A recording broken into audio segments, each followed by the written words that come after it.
In the last 6 years, Biloxi, Mississippi, the tourist city on the Gulf Coast, has suffered one setback after another, from Hurricane Katrina to the BP oil spill. But this year, no more Biloxi blues. Things are finally looking up, and CBS News correspondent Mark Strassmann got a first-hand look. You remember this: rising steel, construction workers, dreams backed by money before the recession took both away. In Biloxi, Mississippi, you can see it again all over this historic Gulf Coast city. This is Shark Heads. Finally, Brent Peritich's family is rebuilding Shark Heads, a third-generation souvenir shop and landmark here. Katrina took their main store in 2005, along with 90% of Biloxi's beachfront. They've survived with one smaller store, but hope to thrive in their new construction. 27,000 square feet of retail space. At the end of 2010, we started driving pylons, and now we're going in full force trying to get open for March of 2012. Suddenly, Biloxi has what so many American communities want: a new building boom. Dozens of ongoing projects, with more developers applying for building permits every week.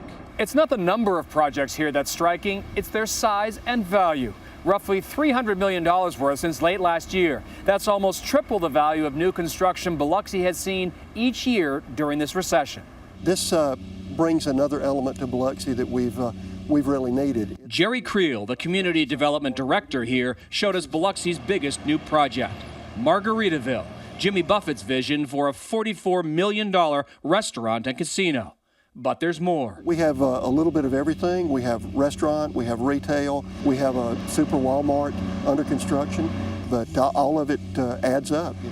Local leaders hope it all adds up to something else: jobs.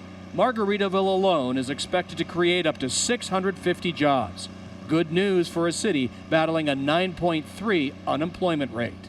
I think the lending has eased up in the past year. During the recession, banks toughened credit requirements. Now those purse strings seem to be finally loosening. The projects that we're looking at have the funding approved before they even come into our office. So that's the biggest difference between this year and last year. An overdue break in a community battered by bad luck: Katrina, a stubborn recession, and last summer's BP spill. Something else is different now. People's confidence is back, a bit of the old swagger. You know, boom, boom, right after another. We feel like that America's on the uptick now, and we feel like it's a good time to go ahead and start our project. People here sense, just maybe, they're on a roll again. Mark Strassmann, CBS News, Biloxi, Mississippi. And joining us now from Jackson, the state capital, is Mississippi Governor Hayley Barbour. Governor, good morning. Thanks, Chris. Glad to be here. Let's talk a little bit about what Mark was talking about, that swagger that Biloxi is getting back right now. We've talked about it, this Gulf Coast city that has been battered by Katrina, the recession, and then the oil spill. But I just want to show you a graphic here. The money that investors have been pouring in since Katrina: $117 million into residential construction, $716 million into commercial construction. That's over $834 million right there worth of investments. So what do you think accounts for this surge in the rebuilding of this area? Well, I thought Jerry said it well. The money is loosening up a little bit, but you have to remember Biloxi had some other issues. Right after Katrina, which just utterly obliterated the beach, first they had to rebuild US 90, Beach Boulevard as we call it. In doing so, all of the water and sewer, which had been located in the right-of-way just north of the highway, well, the highway got moved as far north as possible for obvious reasons, so then they had to move all the water and sewer. So they had complications, federal issues about what the federal government would allow them to do. So they were a little slower than some of the other communities right after Katrina. And then you mentioned the recession.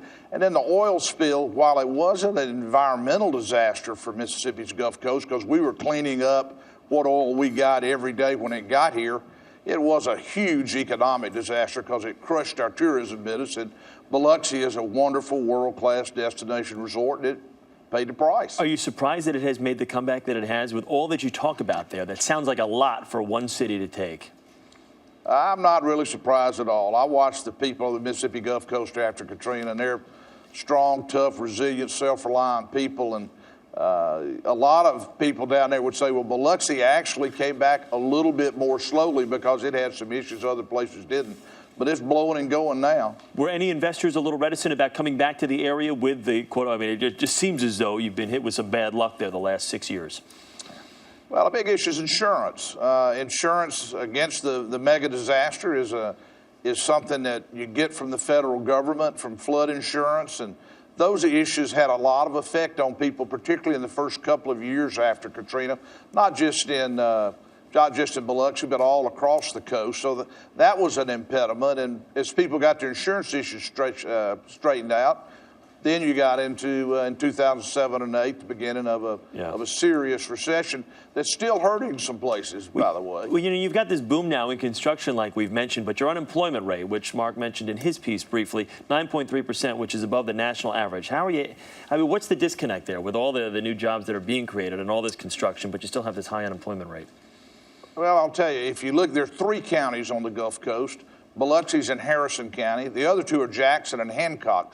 Both of them have higher employment today than they did at the time of Katrina. Harrison County, on the other hand, has lower employment than at the time of Katrina, fewer people working.